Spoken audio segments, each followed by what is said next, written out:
سلام له خورشید د 2 بجې خبرونو ته ښه راغلاست. د غزني ولایتي مسؤلین د ګیرو ولسوالۍ د سقوط خبره ردوي او وایي چې د یادې ولسوالۍ هسته له اوسني ځایه یو بل مناسب ځای ته لیږدول شوې ده. د غزني د والي ویاند د دغه کار لامل خلکو ته د اسانتیاوو د برابرولو او د کابل کندهار د لویې لارې د امنیت خوندیینې په ګوته کوي. طالبانو تر دې مخکې ادعا کړې وه چې یاده ولسوالۍ یې نیولې ده، خو د غزني مسؤلین بیا وایي چې د ولسوالۍ د لیک پر مهال هیڅ نښته نه ده شوې.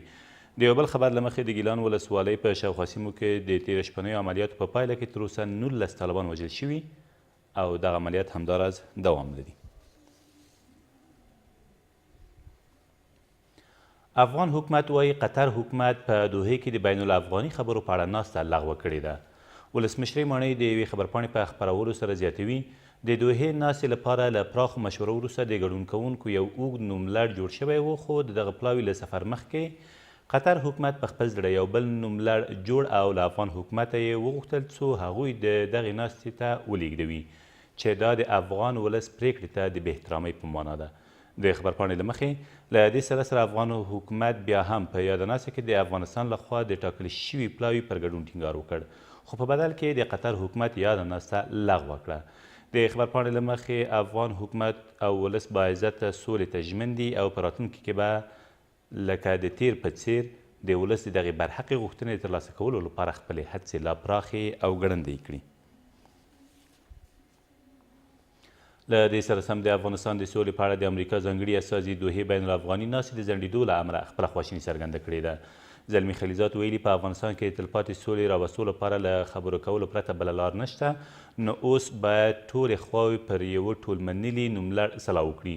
له دې سره سم په قطر کې د شخړو او بشري مطالعاتو د مرکز مشر سلطان برکات ویلي چې د سولې بین الافغاني ناسته چې د مرکز له لوري د سبا او بل سبا لپاره ترسره کیدونکې وه د ګډونوالو پر سر د اجماع د نشتون له امله ځنډول شوې ده.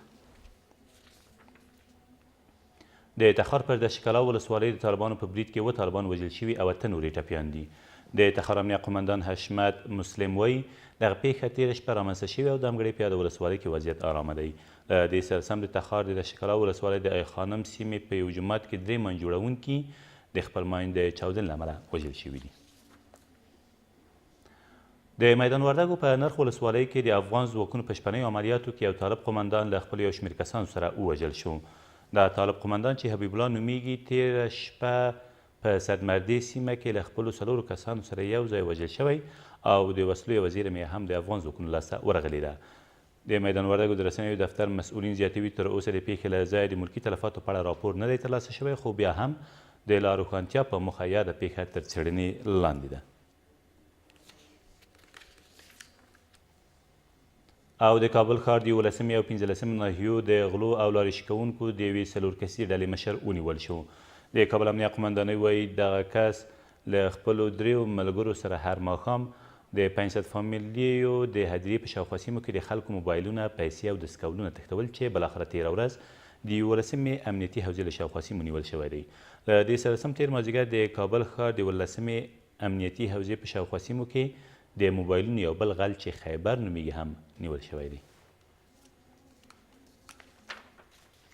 دا تر دې مهاله وروستي خبرونه، تر بیا مو الله امان.